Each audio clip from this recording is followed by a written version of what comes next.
सभी शिक्षक साथियों को प्रणाम। एक नया अपडेट आया है स्विफ्ट चैट में परख उत्तराखंड, जैसा कि हम इससे पहले इस पे कार्य कर चुके हैं। तो ये जो नया अपडेट है इसकी जानकारी मैं आपको देना चाह रहा हूँ। तो इसमें आपको सबसे पहले स्विफ्ट चैट पे आप ओपन कर लें और इसके अंदर आप परख उत्तराखंड पे, जैसा कि आप देख पा रहे हैं, सबसे पहले आपके सामने ये स्क्रीन आती है। आप इसमें परख उत्तराखंड को सेलेक्ट करेंगे।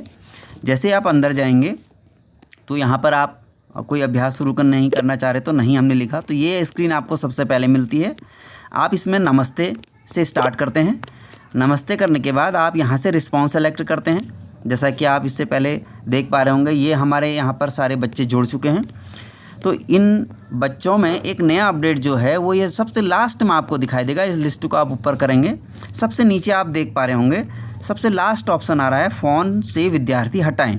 तो अब आप इस फ़ोन में अगर आपके विद्यार्थी, आपने कोई गलत विद्यार्थी को किसी रॉन्ग कक्षा में ऐड कर दिया है तो उसकी कक्षा को ठीक भी किया जा सकता है और डिलीट भी किया जा सकता है। तो आप, या कोई स्पेलिंग मिस्टेक आपसे हो गया है तो आप उसकी पुनः नया रजिस्ट्रेशन उसका कर पाएंगे। तो आप विद्यार्थी को हटाना चाहते हैं तो मैंने सबसे लास्ट वाला ऑप्शन चुना, फ़ोन से विद्यार्थी हटाएं।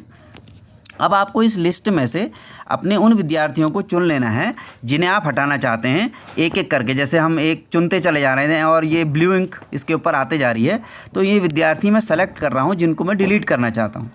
तो इसी तरीके से आपको भी इसमें सेलेक्ट करना है। फ़िलहाल के लिए हम इतने बच्चों को इसमें हम डिलीट नहीं करना चाह रहे हैं, या हम मान लिया जाए हमने ये 2 विद्यार्थी चुन लिए तो ये विद्यार्थी चुन लिए गए हैं। उसके अलावा अब इसके अलावा नीचे जो बचे हुए विद्यार्थी थे उनकी भी लिस्ट आ रही है। इनमें से भी आपको चुनना है जिन को आप डिलीट करना चाहते हैं। तो अगर इस लिस्ट में से भी कोई लिस्ट डिलीट करना है तो आप उसको भी चुन लीजिए। तो ये हमारे सेलेक्ट होते चले जा रहे हैं विद्यार्थी जिन्हें हम चुनना चाहते हैं। अगर आपको कोई नहीं चुनना है तो आप लास्ट ऑप्शन लेंगे, इनमें से कोई नहीं। तो ये भी हमने नीलम को भी चुन लिया है, तो ये भी विद्यार्थी चुन ली गई है। अब आप देख पा रहे होंगे हमने जो 3 विद्यार्थी सेलेक्ट किए थे, लक्की डंगवाल कक्षा 3, नैतिक कुमार कक्षा 4 और नीलम कक्षा 1, ये 3 बच्चे यहाँ पर आपको दिखाई पड़ रहे हैं। हाँ, इन विद्यार्थियों को हटाएं। तो अगर आप हाँ चुनते हैं तो आपके ये 3 विद्यार्थी डिलीट कर दिए जाएंगे, इनका पंजीकरण रद्द कर दिया जाएगा। अगर आप इनको डिलीट नहीं करना चाहते हैं तो नहीं वाले ऑप्शन को आप चुनेंगे, जैसा कि मैंने चुना, क्योंकि मुझे कोई डिलीट नहीं करना है। तो ये एक नया अपडेट है। इसके अलावा आप एक और नई चीज़ इसमें ऐड हुई है कि आप आगे बढ़ें में आएंगे। देखिए आप सेलेक्ट रिस्पॉन्स, इसमें आपने रिस्पॉन्स सेलेक्ट करना है। रिस्पॉन्स सेलेक्ट करने के लिए अब आप देखिए, आप इसमें से एक बच्चे को हम चुनते हैं, कशिश डंगवाल कक्षा 3। इसके लिए मैंने ये अपडेट कर दिया था। जैसे मैं कशिश डंगवाल को चुनता हूँ तो ये अभी अगर इसकी वर्तमान कक्षा में कोई चेंज है तो उसे भी आप कर पाएंगे।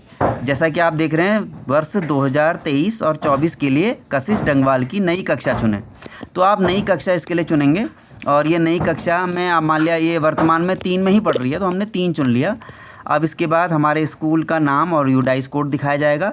इस एंट्री को हम वेरीफाई करेंगे हाँ से, तो हमने हाँ चुना। तो इस बच्ची का फ्रेश रजिस्ट्रेशन इस वर्ष के लिए वर्तमान सत्र में कर दिया गया है। जैसा कि यहाँ पर दिखाया जा रहा है, कशिश डंगवाल सुनकिया नवीनधारी में कक्षा 3 में पंजीकरण सफलतापूर्वक कर दिया गया है। अब आप इसके लिए अभ्यास चुनना चाहते हो, हाँ लिखेंगे, अथवा आप नहीं पर जाएंगे और आगे बढ़ेंगे। इसी प्रकार से आप सभी बच्चों को चुन करके उनकी वर्तमान सत्र के लिए कक्षा में अगर कोई परिवर्तन आपको करना है तो वर्तमान कक्षा के लिए परिवर्तन कर सकते हैं। सबसे महत्वपूर्ण, ऐप को अपडेट करना न भूलें। धन्यवाद।